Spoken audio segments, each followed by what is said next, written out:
Alright, अभी जो हम स्टार्ट करने वाले हैं हमारा unit number 4, that is regarding performance appraisal and employee compensation.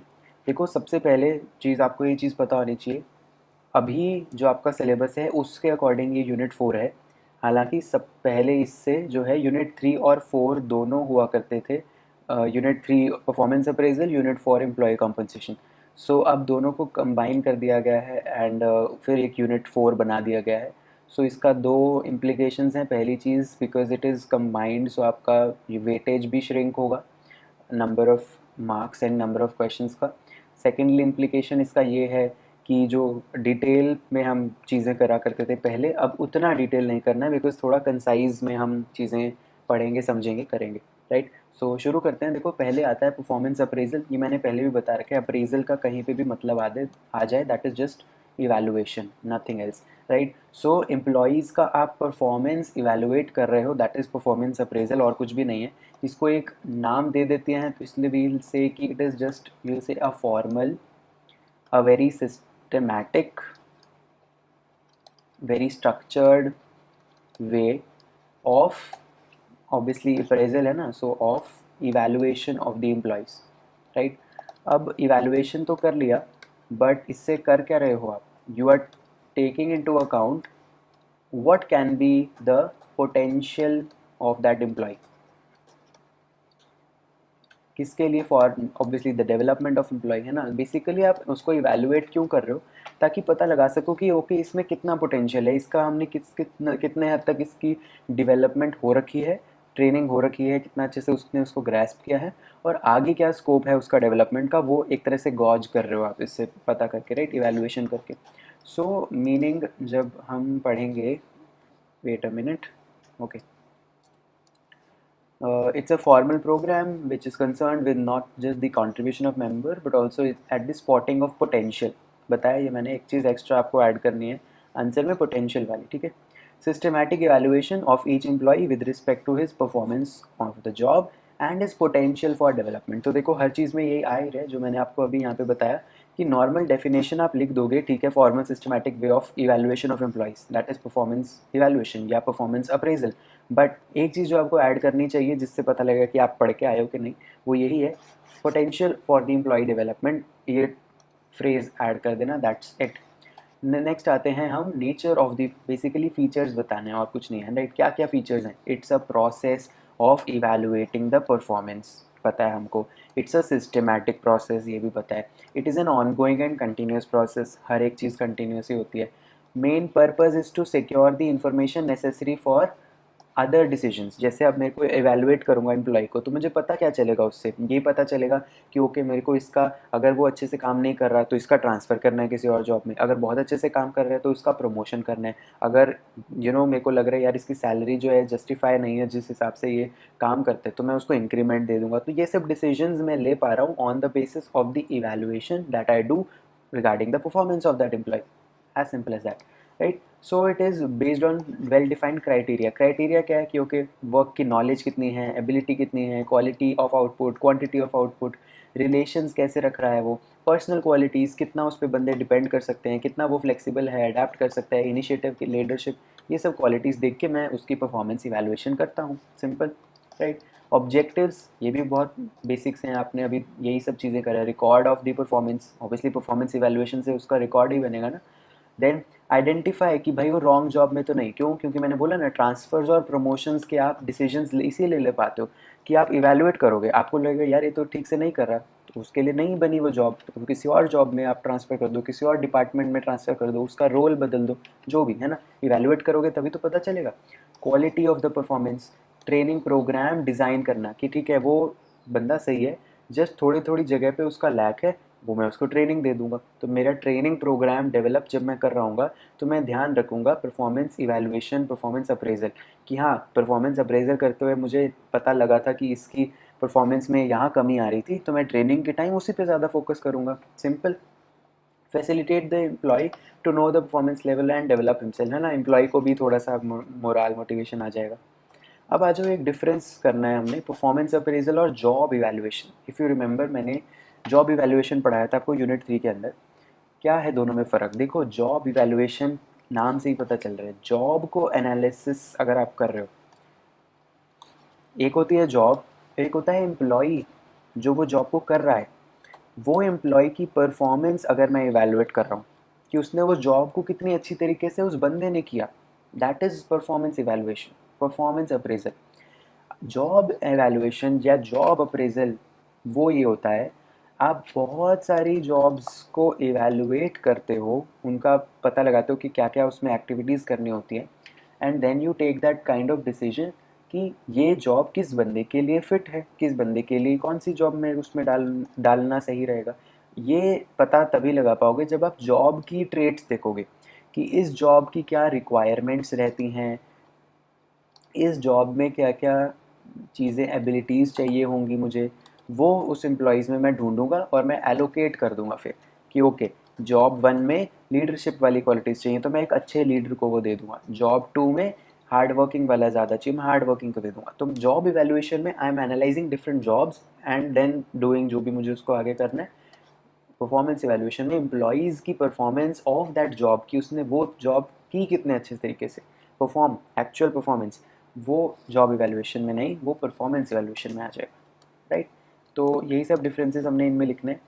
Meaning मैंने बता दिया। बेसिस में क्या है, considers the abilities and powers of individuals and वो जॉब डिस्क्रिप्शंस, राइट। पर्पस क्या है, अगेन ट्रांसफ़र प्रमोशंस वगैरह पता लगा सके, और उसमें क्या, फिक्सेशन ऑफ वेजेस कि भैया जैसे किसको कौन सी जॉब देनी है, कितना पैसा उसको दूंगा फिर उस जॉब के लिए। देन पर्सन वर्सेस जॉब, ये तो मैंने बताया, यहाँ पे आप पर्सन को देख रहे हो, यहाँ पे आप जॉब को देख रहे हो, right. Policy decision, transfer and promotion, and यहाँ पे वेज पॉलिसी, राइट, कि कितना पैसा किसको देना चाहिए। सिग्निफिकेंस पे आ जाओ आप कि ठीक है, इंपॉर्टेंस क्या रहती है, परफॉर्मेंस इवैल्यूएशन पे आ जाओ वापस से, right. Evaluate the performance, correction of employees, कुछ गलत कर रहा है तो बता देंगे, है ना, इवैल्यूएट करके ही बताएंगे। रिवॉर्ड, इवैल्यूएट करके ही पता चलेगा कि वो बहुत अच्छा कर रहा है तो रिवॉर्ड देना चाहिए। ट्रांसफ़र एंड प्रमोशन तो बता ही दिया मैंने, ट्रेनिंग प्रोग्राम भी बता दिया मैंने, इंसेंटिव भी बता दिया, मोरल मोटिवेशन बढ़ेगा, कॉन्फिडेंस बढ़ेगा। प्रिवेंट ग्रीवेंसेस, कोई अगर मान लो अच्छा परफॉर्मेंस नहीं कर रहा तो उससे मैं पूछूंगा कि क्यों नहीं कर रहा, तो वो अपने दुख दर्द बता सकते हैं ना, तो प्रिवेंट करता है कि कोई बहुत दुख दर्द उसका एस्केलेट ना हो जाए, राइट। तो ये सारी चीज़ें, आई डोंट थिंक इसमें कुछ है। लिमिटेशंस पे आ जाओ, जस्ट चीज़ आपको समझनी है। पहली चीज़, मान लो आप उसको, मैंने बोला ना असेसमेंट किस बेसिस पे करते हो, बहुत सारे क्राइटेरिया पे करते हो कि जॉब का कितने अच्छे से करा। अब जॉब किसने कितनी अच्छे से करा ये मैं कैसे पता करूँगा, टास्क पूरे हुए। अब वो टास्क में मान लो किसी ने बहुत सारे क्वांटिटी में कर दिया है लेकिन दूसरे वाले ने क्वांटिटी नहीं बट क्वालिटी बहुत अच्छी रखी, मैं किसको ज़्यादा इवेलुएट करूँ, किसने ज़्यादा अच्छा परफॉर्म किया, नहीं कर सकता, राइट। सो असेसमेंट जो फैक्टर्स है कई बार वो फ्लॉड हो सकते हैं, राइट। सो उसका इवेल्युएशन भी फ्लॉड आ जाएगा फिर। Then different qualities to be rated may not be given proper weightage, जैसे मैंने क्राइटेरिया बताया उसमें 5-6 चीज़ें थी। कोई बोल लो कोई 3 में बहुत अच्छा है, चौथे में ठीक ठीक है, 5वें में बहुत बेकार है। दूसरा है जो 4 में बहुत बेकार, बहुत ही मतलब अच्छा है, मान लो 5th में बहुत बेकार है, तो मैं किसको ऊपर दूँ किस नीचे। तो you have to give some weightage ना कि हाँ ये वाला क्राइटेरिया ज़्यादा इंपॉर्टेंट है, ये वाला कम इंपॉर्टेंट है। तो अब वो किसको पता कौन सी किसको ज़्यादा वेटेज देनी चाहिए, नो वन नोज, राइट। सो ऑब्जेक्टिविटी आ जाती है, सॉरी सब्जेक्टिविटी आ जाती है, ये आपका नेक्स्ट पॉइंट यही है, सब्जेक्टिविटी आ जाती है, बिकॉज डिपेंड करता है ना, सबका अलग वेटेज दे सकते हो आप। किसी को कोई चीज़ इंपॉर्टेंट ज़्यादा लग सकती है, किसी को कोई और क्राइटेरिया ज़्यादा इंपॉर्टेंट लग सकता है, right. So this is there. Also obviously जो बंदा आपका इवेलुएट कर रहा है वो भी तो ठीक होना चाहिए। मान लो जो सुपरवाइज़र है जो इवेलुएट करने है उसको खुद ही ज़्यादा कुछ नहीं पता, या वो इवेल्युएशन में बायस्ड है, तो फिर क्या कर लोगे, इवेल्युएशन गलत हो जाएगा, राइट। सो सुपरवाइज़र भी ठीक होना चाहिए, बायसेस वाला पॉइंट भी आ जाएगा, राइट। एक इसमें आता है मेथड्स ऑफ परफॉर्मेंस अप्रेजल।